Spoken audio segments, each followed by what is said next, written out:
Usually, when we speak about a witness, we speak about a witness in the context of having evidence. Most times, having hardcore evidence, empirical evidence. That's something you can present, something you have, something tangible. In a court of law, sometimes maybe a photograph or even a video when we speak about a witness. But in the context of the faith, a witness is not necessarily somebody who has tangible evidence. A witness is not necessarily somebody who has any kind of physical evidence. Let me read the scripture real quick. Matthew 18 from verse 16. The context here is that Jesus was saying, if a brother offends you, right, go to him one-on-one and talk to him. If he doesn't listen, then take 2 or 3. That's the context. Verse 16 says, but if they will not listen, take 1 or 2 others along, so that every man will be established by the testimony of 2 or 3 witnesses. In other words, those 2 or 3 witnesses don't necessarily have any physical evidence.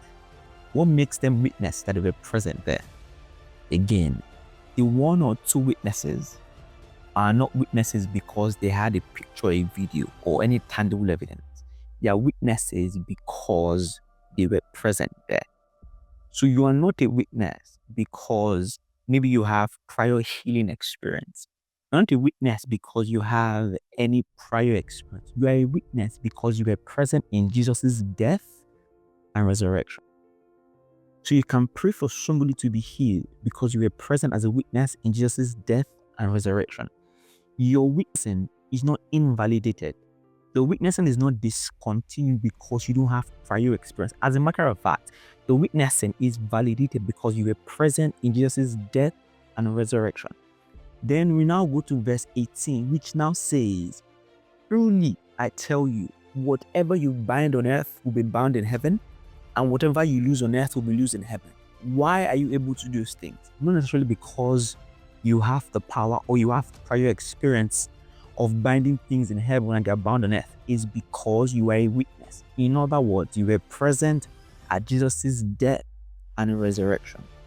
Again, a witness is not necessarily someone who has hardcore evidence. Because you don't lack hardcore evidence, that doesn't discontinue your witnessing. You as a witness is not discontinued because you don't have physical evidence. What makes you a witness is that you were present at the death and resurrection of Jesus. So you can do the unthinkable in the faith. You can go above your means. You can press into God. You can heal the sick. You can have mighty faith, not because you have prior experience, but because you are a witness, because you were present at the resurrection and death of Jesus. So shun the lie of the enemy saying you can't do this because you've not done it before. Shun the lie of the enemy that is saying that you can't heal the sick because you don't have prior experience. You can't do things in the faith because you don't have prior experience. You don't need any prior experience to be a witness. You don't need any job description to be a witness. You don't need 10 years of experience to be a witness. What makes you a witness is that you were present in Jesus' death and resurrection. Your testimony is valid because you were present.